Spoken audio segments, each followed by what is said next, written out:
Hi guys. Mum, I just said I'm gonna start recording. Can you not indicate, please? Fuck. Sorry, I'm just really emotional. I'm trying to like capture the moment here, guys. I'm just recording on my phone, but it's been really bad. Seriously, Mum, stop revving the engine. Just fucking drive like a normal person. So, we've got the car loaded up with all my stuff, and we're just leaving Newtown. I just had a huge fight with Amber over something, kind of naughty that I did. And she, told me to pack up and leave, while she was at work. So Mum's just, helped me load up all my stuff in the car, and we're driving to Waverton. I'm moving back home. I'll explain it all, guys. So much has happened since we last spoke, last season on MFG. So, I've just decided to start the new podcast season right now to capture all the drama. This is going to be a hecka's life period, guys, I can tell. And I'm going to need my Germaniacs to get through it. So buckle up, sluts. Let's get this show on the road. Let's do it. This week on Jamazing, the Mountain Lion's bad advice, dumping Demi Lobarko in the bush, a three-way with Claire Bear, Dorothy makes me an espresso martini, and did Gappy really look at lesbian porn magazines during the war? Your weekly dose of release drama, lesbian lifestyle, and family reunions. From the Sydney sluzzer, the crop top queen, she was born this way. I'm Jamay, J-A-M-I-E. I'm quiche, I'm rich, I'm a bitch, and I'm Jamazing. Hi. So, I'm back at Waverton now at Mum and Dad's. We've loaded all my stuff into the pool house. My mum's been really nice actually, and made my bed and yeah, she got my big pink blanket out for me to get under.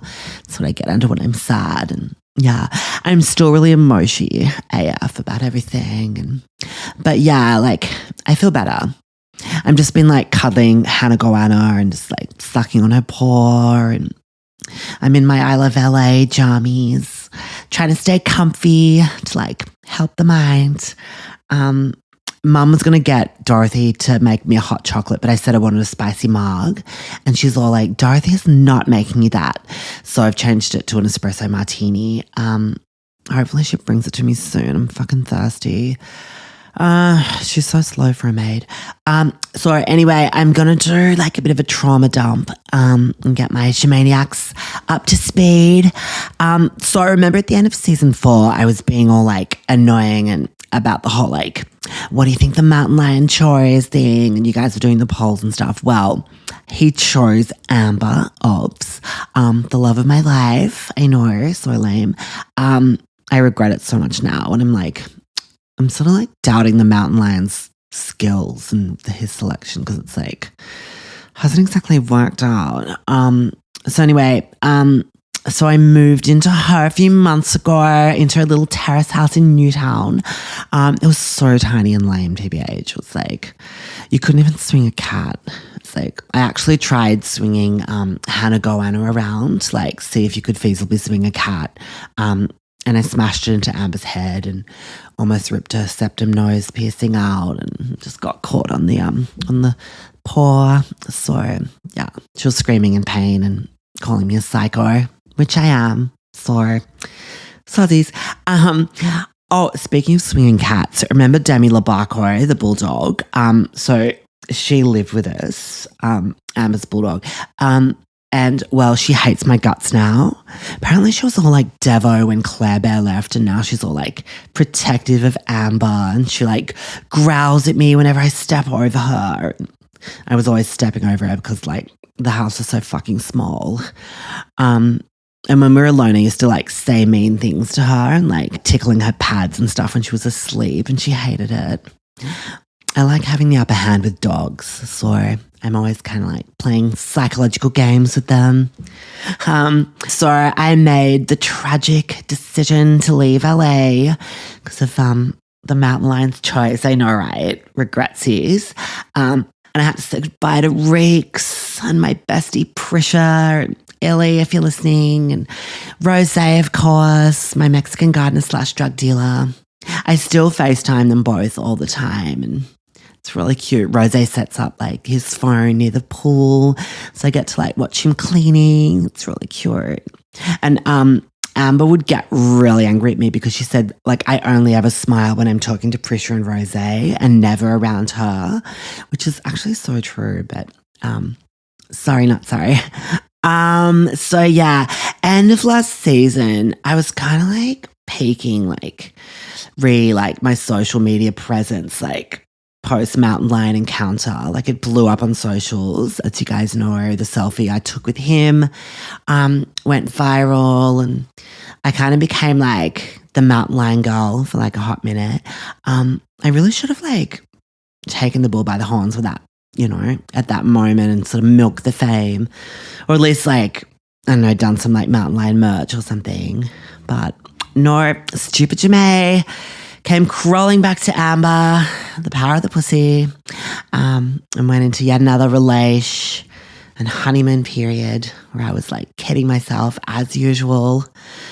Never trust a fanny flutter, Jemaniacs. That's my word of advice to you guys. So yeah, the last few months I've been like a Newtown lesbian wife.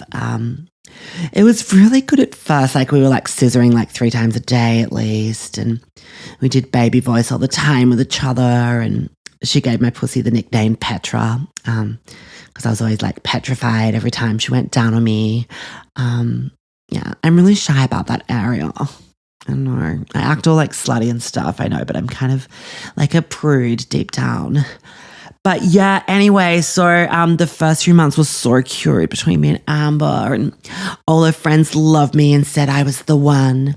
I mean, after Claire Bear, it was like, I must have looked like a supermodel, so like she wasn't exactly a hard act to follow, especially after she stacked on a few kgs, no offense. But yeah, after a few months with me and Amber, it started to get kind of weird, and I wasn't working the whole time we were dating, and I was just kind of like a lesbian housewife to Amber, and like a non-cooking or cleaning one, you know, more like a couch potato lesbian housewife. And I fully let my content game slide. I know, maniacs. Olivia was also so mad at me for like never posting. Like seriously, the last thing I posted was like a slow-mo video of Amber fire twirling in Newtown Park. And it didn't even get that many likes, so I deleted. I just wasn't motivated to post because I was kind of like embarrassed by my lifestyle choices, TBH. And Amber was like getting more and more annoyed with me the whole time we were dating. Like she got mad that I was busting her a lot for like not buying me jewelry or handbags to celebrate our month anniversaries. She's like, you're so materialistic, Jemay. And I'm like, learn how to treat a woman. It's like, buy me something, bitch. This body ain't free. And also I tried so hard to integrate with Amber's friends, like, but they all thought I was a shallow bitch. Like after a month of loving me, they went off me. Like they had this like weekly women's meetings in our house to discuss like feminist stuff, and I suggested we do spray tans or have like a Botox party and like give each other Brazilians as like a bonding thing. And they looked at me like they wanted to kill me. Tong your hair for once, ladies. No offense to lesbians. Like, I'm not being homophobic, don't write in. They were just like, not my vibe. Newtown was so grim too. I couldn't deal. Like, the other day, I had to put the rubbish out in this like dirty little lane behind the house.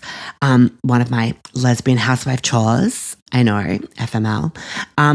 And anyway, I opened this little gate, and this feral little boy is like next door, is like pissing on Amber's basil plant. And I like shoot him away. I was thinking you're a long way from Casa de los Ricos now, Jemay. I was also thinking, no wonder Amber's pesto tasted a little funky. Had to have a cup of child's piss on it. So yeah, anyway, also so random, and I've been sneaking off to Double Bay on weekdays, like without Amber knowing, just to like smell the air and like stroll the streets. It's so nice there still. Oh my God. I walked past the old apartment and glanced up at where Sugar Gramps used to spy on me through my window when I was naked, and I saw the fence out the front where I spray painted dyke, and you could kind of see like the paint coming through. I couldn't help but smile when I saw it. And, you know, those were the glory days, I reckon, like back in like the season 2/3 of Shamazing. Anyway, so yeah, things kind of spiraled over time with me and Amber. She started to seem like really off me, and like, she suggested a 3-way with me and Claire Bear. And like, I was like, how does that even work? Like, do you both wear strap-ons and like do both my holes? I don't know. Like, couldn't like get my head around it. I'm such an amateur lesbian, but I'm thinking like getting spit roasted by 2 dykes with strap-ons in Newtown in a tiny terrace isn't exactly how I thought my life would turn out, NGL. Like, no offense. Like, that aspiration definitely did not get a mention in my valedictory speech at Hilford. But yeah, anyway. So yeah, basically, I was a bitch. And last week, do you remember that frat party I went to in LA with Prisha? And that guy Ethan, Methane, the short guy. Well, he had these other frat boys and him, and they were visiting Sydney, and they DM'd me, and I agreed to show them a good time. So I took them to Toddy's and the Sheaf after we kicked on. I had way too many spicy margs, and I was doing this like lap dance on Ethan's friend's lap. And he filmed it, he posts it, and I comment. I'm like sending like, you know, like eggplant emojis and stuff, and like the squad. And Amber saw it and flipped out and was like, who the fuck is this boy? Because she's like always freaking out that I want to return to the D at some stage, which is so mean because like I'm her girlfriend and I'm like so offended that she didn't trust me. And then she messaged Ethan and he told her that I gave him and all his friends gobbies in the toilets at the Ivy, which I did. But like I haven't seen a dick in like 6 months. So it's like, can you blame me? I'm a red-blooded woman and a D's a D, you know? I'm not going to say no thanks when there's like one in my face. I'm only human. So yeah, that did happen. We kicked on to the Ivy after the Sheaf. Yeah. And your girl got a mouthful. Anyway, that's the naughty thing I did. And then we had this like massive fight, me and Amber, and I smashed a homemade kombucha bucket, just like knocked it over. And Demi Lobarko was trying to like bite me, and I threatened to shoot her in the head, which is kind of like a step too far, I'll admit. It just got like fully chaotic. And Amber goes, are you still into boys? And I go, yeah. And she goes, have you fallen out of love with me? And I go, yeah. And she says like she needs space and I should get out of the house and move home. And yeah, she's going to decide what to do. So that was just like yesterday. And so yeah, this morning mum came over. Oh, also this afternoon, I gave Amber my list of demands in a text. So, like, if she wants me back, she has to change the following things. Where's my phone? I'll just read them to you guys. 1, move back to Double Bay, me and her. 2, you must regularly shave your legs. 3, I get a hall pass to root a guy once a fortnight, at least, in brackets. 4, we dump Demi Lobarko somewhere in the bush. I know I'm a bitch, but like, I want like a certain lifestyle and like, I've done my Newtown time. It's like, she needs to do it my way now. Oh my God, I just got a reply from Amber. What the hell? She's thought about it. What did she say? You're dumped. What the hell? Fuck my life, Shamaniacs. That's so unfair. Oh my God.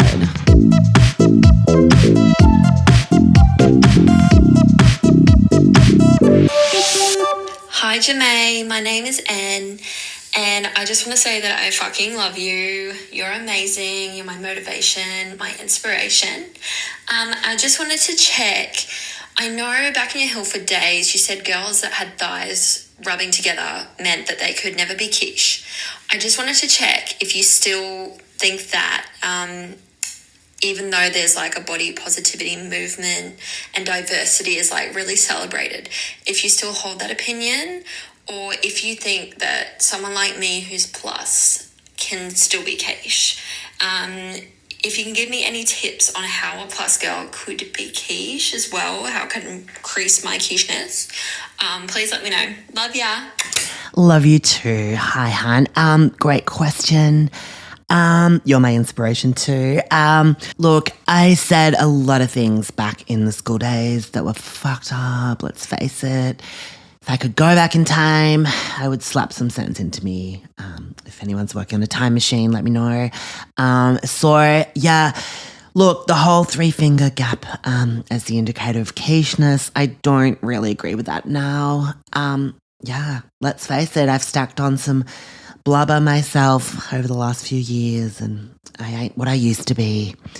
The spicy mugs have caught up with me, maniacs, and to be 17 again, when I could stuff my face with 6 Krispy Kreme donuts for lunch and still be rake thin.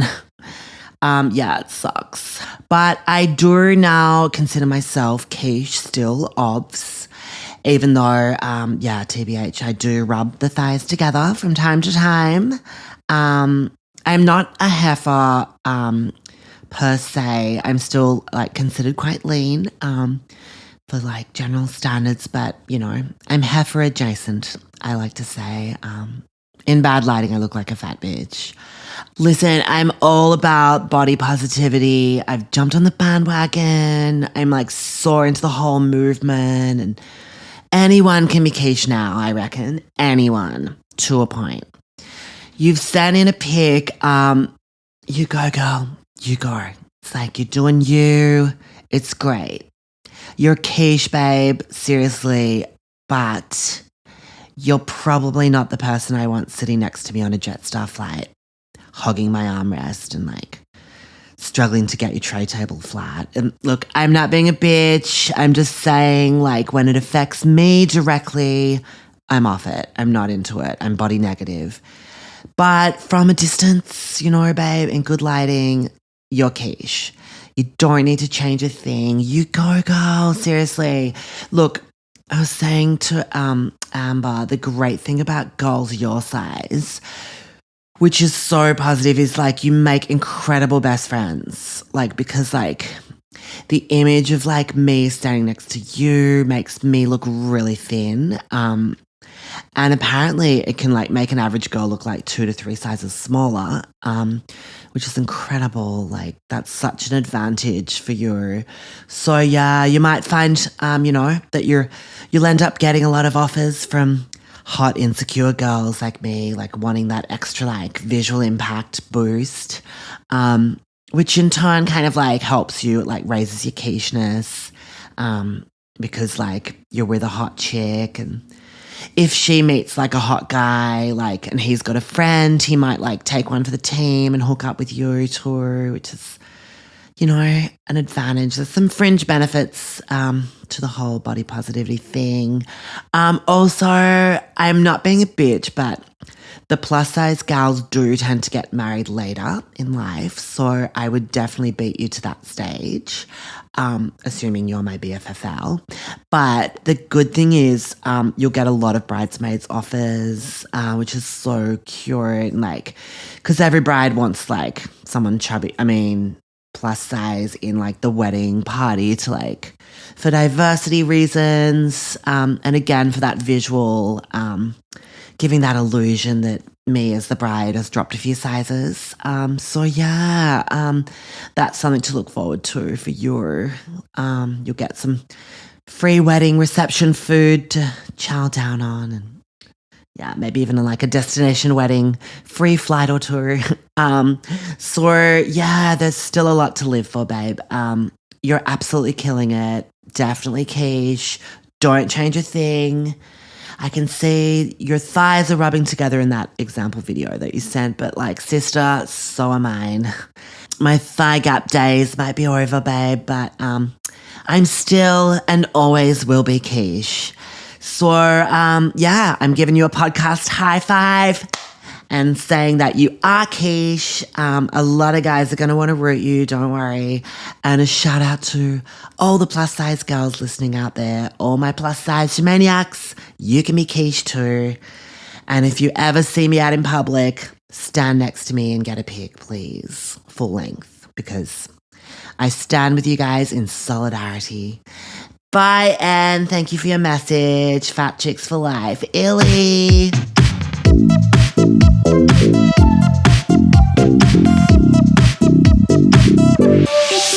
Hi, it's nighttime. I'm in my room.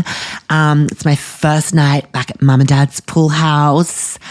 My God, it's felt like the longest day ever. But yeah, I'm loving having my shamaniacs on this emotional roller coaster with me as I go through my breakup trauma. We just had this like big family dinner. Mum and dad are like frothing that I'm back home, obvi. And dad's secretly pumped that I might not be a lesbian after all, because he heard what happened. He was never that keen on me being a vegetarian, TBH. And Courtney's not the maternal type, so he's holding out for like grandkids, and I'm his only glimmer of hope. That's not going to happen from me giving 5 gobbies at the Ivy, Dad. Sorry to disappoint. Unless I have a womb in my throat that I don't know about. No, I spat out anyway, so that wouldn't happen even if I did. And also, Dad said he hasn't told Gampy yet about my lifestyle because he thinks that Gampy couldn't handle it. But as if Gampy doesn't know that I'm a les. Like, I've told him the most intimate random stuff over the years. Like, Gampy would be all over it. And as if he wasn't looking at like lesbian porn magazines like back in the day with like the other soldiers during the war. He definitely would have. I think he was in the war, I don't know. Gampy's still devo that I left LA apparently and gave up my fashion dream. I had to transfer all of that money back. Remember he gave me the $100,000? Oh my God, I had to give it all back. It was so annoying. I was hoping to keep it. And I haven't been working while I've been in my relation with Amber. So now I'm like seriously povo. I've only got some of like my Baker's Delight savings left. It's like nothing as well. And I owe Amber like $5,000 for rent for the last few months of Newtown Terrace. So she messaged the Savo like telling me to transfer. It's like, no can do, hun. So anyway, yeah, the family dinner was so annoying. Like, I feel like I'm 16 again. Like, they're all like lecturing me. Mum thinks I'm a lost cause, I can tell. She just like rolled her eyes when I asked for another Coke Zero on ice at dinner. She used to smile and like, you know, get me drinks really fast before all this. And she'd bring them to me on a tray. And yeah. And Dad suggested that I come work for him in the city. And I'm like, no thanks. First of all, I don't even know what you do. And I'm like, I'm not being some Nepo baby hot receptionist. Like, as if. So anyway, after dinner, I ended up having a big D&M with Courtney, my genderless younger sibling. They're really annoying and a dobber, but like kind of wise. So yeah, we just chilled in the pool house and chatted for hours. It was really good actually. Oh, little Nahugan's here. Can you guys hear him? I brought him into the pool house. Yeah, so he's just in his cage, chillaxing with his favourite hot bitch again. He missed me so much because I hardly ever visited when I was in Newtown. Oh, and I haven't heard from the laundry monster yet because you know how he's here. He hasn't shown his face, but sometimes they kind of lay dormant for a while, so I'd like to see him, but he's kind of intense, TBH, so happy if he doesn't show face, NGL. Anyway, I was raving on to Courtney for ages about how, like, I was so sure that I was a lesbian and now I'm, like, craving the D. And I reckon, TBH, I'm no longer a confirmed muff diver. And they're advising me on like the whole like fluidity thing and how it's okay to have phases. And I told them I was kind of like mostly faking being a lesbian the whole time for like credibility. I didn't want the world to think I was like some basic cliched, shallow, rich bitch that liked D. But basically I've realized I kind of am one. Yeah. So now I'm back to being like thirsty for the D 24/7, which is like so predictable, but like I was born this way. I keep like, even just since I hooked up with the guys at the Ivy, like I keep getting like fanny flutters. Like, around guys. Like even as we drove here today with Mum, I was getting funny flutters over this like random rich man driving past in a Range Rover. Like even the really old men are giving me a wide on at the moment. It's like deep down, Shamaniacs, I think, let's face it, I'm a status and money hungry dick gobbler. I said that to Courtney and they were like, I get it. Yeah. It was an emoji moment between us. I might make that my Instagram thing, status and money hungry dick gobbler, maybe. Anyway, so I'm gonna like get under my pink blanket now and be all sad for like 24 hours. Or maybe just overnight because I'll get bored. I'm kind of not even that sad. Then I'm actually going to try and see if Olivia Bellissimo wants to chill with me. Actually, I'm going to text her now because she's in Sydney. And I kind of want to get together and like discuss my game plan for the future. Babe, you, me, long lunch at Margaret tomorrow. Much to discuss. Send. Yeah, so I told her about all the breakup goss before, and she sent like the zip mouth emoji because she was always like really sus of Amber. I knew it would end badly, so she'll give me a whole like I told you so lecture. But I deserve it, and Olivia's like really smart. To have that many followers, you need a really high IQ. So yeah, I just want to like spill everything to Olivia over some spicy mugs and work out my new life plan. She'll be happy about me being into the D again. That was always like a little spanner in the works for her vision for me. I just want to like land on my feet for once, Shamaniacs. Do you know what I mean? Like when I was school captain at Hilford, I was like on such a high and like I thought I'd be like a powerful boss bitch forever. But like life has delivered me some heavy blows, you maniacs. As you well know, it's been a rocky road. That's making me a bit hungry actually. Oh my God, reply from Olivia. Okay. What'd she say? Just booked for 12, be there. Oh my God, it's going to be so good to hear what she's got in mind for me. I hope she doesn't think I've got fat. Okay, I'll keep you in the loop, you maniacs. We'll check in after the lunch with Olivia. See you guys. Good night.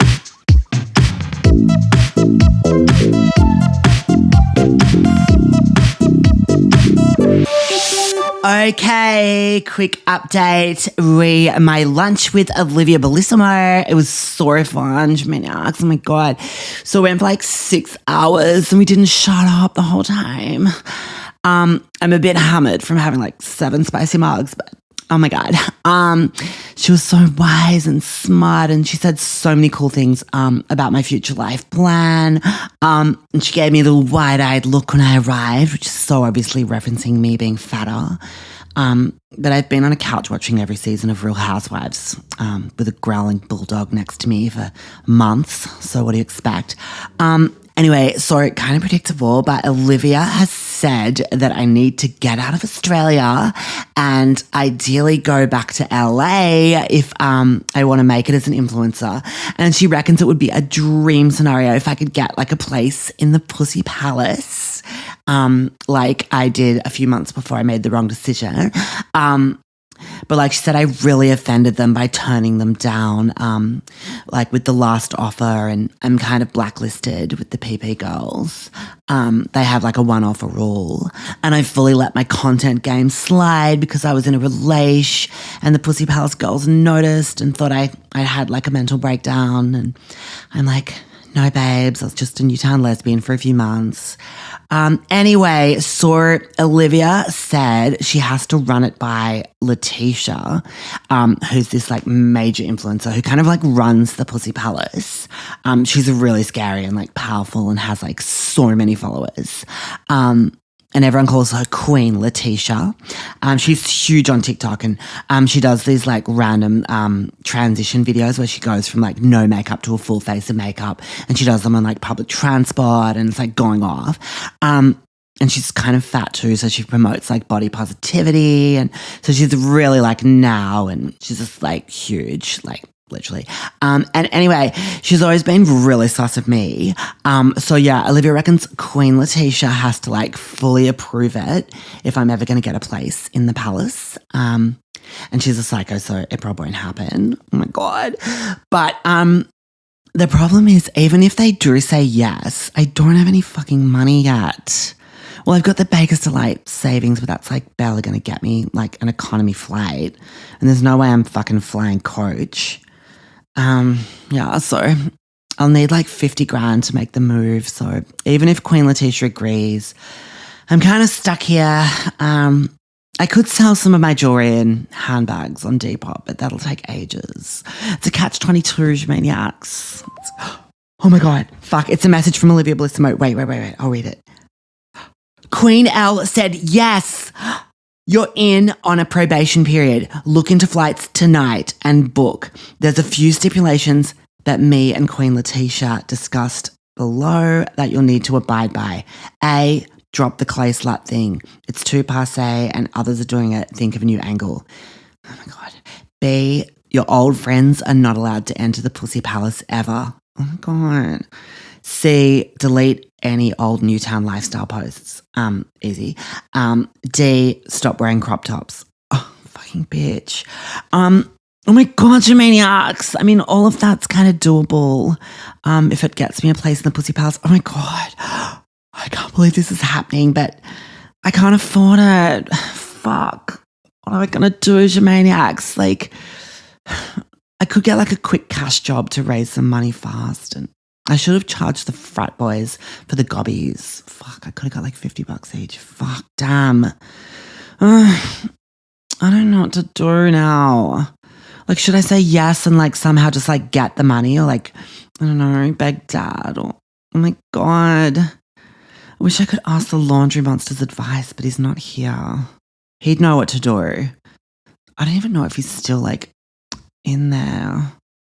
Wait, I'm just gonna go like open the laundry door for 1 sec. Yeah. Okay, I'm back. So come on, launch. I'm trying to like lure him out. Help Shimei out. Are you there? Fuck. Maybe I'll point my bum towards him. He always likes a bit of my ass. All right, so I've got my bum facing towards the door. Laundry monster, are you there? Should I go to LA? Give me a sign. He's never here when I'm recording. I'll see if he shows up overnight. I might sleep topless to like lure him out. Oh my God. Oh my God, oh my God, oh my God. I'm seeing the most incredible thing right now, Shamaniacs. Oh my God, this is a sign. It has to be. So I'm looking in the laundry and my I Love LA pajamas are like hanging on the towel rail thing in the laundry. And on the floor in front of them, there's 2 pairs of undies that I threw there. And one is kind of forming the letter G and one is forming the letter O with like the leg hole. So it spells go.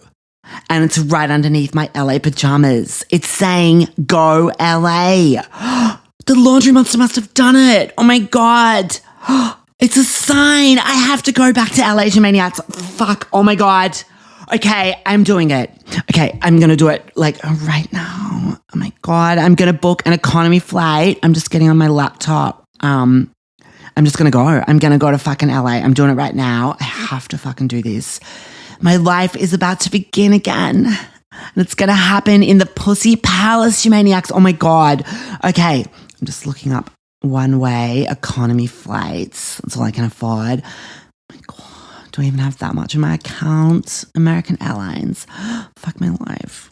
Tomorrow. Oh my God. Sydney to LA. I could seriously go on the 6 a.m. I could stay up all night and pack. Oh my God. I'm going to do it. I'm going to do it. I'm booking it, Jamaniacs. I'm doing it. I'm fucking booking it. Okay. Shimei Louise King. C38H. Fuck my life. Passport number. Blah, blah, blah. Booked. Oh my fucking God, I just booked it. Oh my God, Jamaniacs. Your bitch is going back to LA. Jemay is returning to Los Angeles. Buckle up, sluts. Lock up your sons, citizens of LA. The Dick Slayer is on her way. My new life is about to begin. Lilley, bye, you maniacs. I'm gonna go pack. Spread the word about season 5. Send in your ask Jamays. I love you so fucking much. No hoogan. Stay kish, everyone. See you on the other side of the Pacific next week. Lilley, bye bye.